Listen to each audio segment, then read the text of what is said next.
Mtazamaji wa TAKUKURU TV. Leo hii Machi 12, 2026, Mkurugenzi Mkuu wa Taasisi ya Kuzuia na Kupambana na Rushwa TAKUKURU Bwana Crispin Francis Charamira ameishukuru serikali ya awamu ya 6 inaongozwa na Mheshimiwa Daktari Samia Suluhu Hassan, Rais wa Jamhuri ya Muungano wa Tanzania, kwa kuendelea kuiwezesha TAKUKURU kwa rasilimali watu, vitendea kazi pamoja na fedha zinazoiwezesha taasisi kujenga majengo ya ofisi nchini. Ameyasema hayo wilayani Mafia mkoani Pwani alipokuwa akizindua jengo jipya la ofisi ya TAKUKURU lililojengwa wilayani humo. TAKUKURU imejiwekea mkakati endelevu wa kutenga bajeti kujenga ofisi zake kila mwaka kwa kuzingatia kuwa TAKUKURU ina jumla ya ofisi 145 katika mikoa ya kitakukuru 28, wilaya 111 pamoja na vituo maalum 6. Kwa idadi ya majengo ya ofisi za TAKUKURU, mtakubaliana nami kuwa serikali imefanya uwekezaji mkubwa kwa TAKUKURU, jambo ambalo linadhihirisha dhamira ya serikali ya awamu ya 6 inaongozwa na Mheshimiwa Dr. Samia Suluhu Hassan, Rais wa Jamhuri ya Muungano wa Tanzania, katika mpambano dhidi ya rushwa nchini.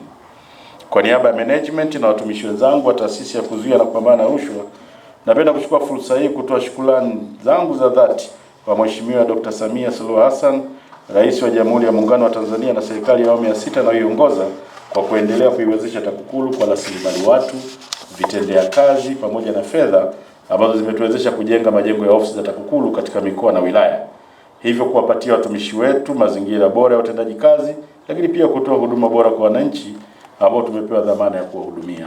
Wito wangu kwa watumishi wa TAKUKURU la Mafia pamoja na mikoa na wilaya zote ambazo kuna majengo mapya ya ofisi ni kuwahimiza kuyatunza na kuyathamini majengo haya pamoja na vitendea kazi vyote vilivyomo na mtakavyoendelea kupewa, ili viweze kutumika kwenu na kwa vizazi vijavyo, na hivyo kuleta ufanisi uliokusudiwa. Kwa hivyo niseme tu wazi, jukumu la kutunza jengo hili ni la watumishi wa TAKUKURU wilaya ya Mafia, lakini jukumu la kulitumia jengo hili ni la kwetu sisi sote wakazi wa Mafia na wengine watakao kuwa nakuja Mafia hata kwa shughuli za muda mfupi, iwe matembezi, utalii, hata kikazi. Tulitumia jengo hili kwa kuja kutoa taarifa zetu hapa. Kule tulikokuwa hapakuwa na faraga ya kutosha, na kutokana na mambo ya muhali, basi watu wengi walikuwa wanashindwa kufika pale. Lakini sasa jengo liko sehemu nzuri, lina nafasi kubwa, faraga ya kutosha. Kwa hiyo tulitumia kikamilifu kwa kuja kutoa hizo taarifa za kero mbalimbali ili zipatiwe ufumbuzi. Awali akiongea wakati wa hafla hiyo, Mkuu wa Wilaya ya Mafia Mheshimiwa Aziza Mangosongo alikuwa na haya ya kusema. Jengo hili halitakuwa tu kwa ajili ya kuja kuwahoji watuhumiwa, lakini jengo hili litakuwa rafiki kwa watu wote. Rafiki kwa watu ambao watakuja kutoa taarifa, lakini rafiki kwa watu ambao watakuja kupata elimu.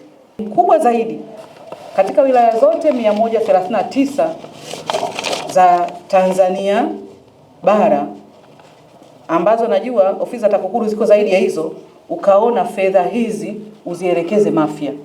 Tunakushukuru sana sana sana. Napenda pia kumshukuru sana Mheshimiwa Rais Dr. Samia Suluhu Hassan. Wengi wamezungumza, lakini sisi tunamshukuru kwa namna kipekee sababu ametutengea fedha za kujenga hili jengo kama ambalo linaonekana hapa. Wakiongea na TAKUKURU TV, baadhi ya wakazi wa Mafia walikuwa na maoni haya kuhusu uwepo wa jengo jipya la ofisi ya TAKUKURU wilayani humo. Na furaha kubwa kujengwa jengo letu hili la TAKUKURU katika eneo letu la Mafia. Kwa kweli tutakuwa pamoja, tutashirikiana kwa hali na mali kuwasaidia kupambana na rushwa. Leo tuko hapa katika uzinduzi wa jengo hili la TAKUKURU. Kwa kweli hasa naishukuru serikali ya Jamhuri ya Muungano wa Tanzania ikiongozwa na Rais wa Jamhuri ya Muungano wa Tanzania Mheshimiwa Mama Samia Suluhu Hassan kwa kutupatia mradi huu wa fedha, na zimetumika naamini kabisa uadilifu, kwa sababu TAKUKURU kiukweli hasa kwa wilaya ya Mafia jinsi walivyosimamia jengo hili wamesimamia kwa uweledi, na nawapongeza sana kwa wote idara hii iliyoshirikiana vizuri mpaka kufikia hatua hii. Mtazamaji wa TAKUKURU TV, tunakukumbusha kubofya neno subscribe, pia kubofya alama ya kengele na kuchagua neno all notification ili kupata taarifa za matukio mbalimbali hapa TAKUKURU TV. Usisahau kubofya neno like iwapo umependa taarifa zetu na neno share ili kuwatumia wengine. Asante, naendelea kufuatilia vipindi vyetu hapa TAKUKURU TV.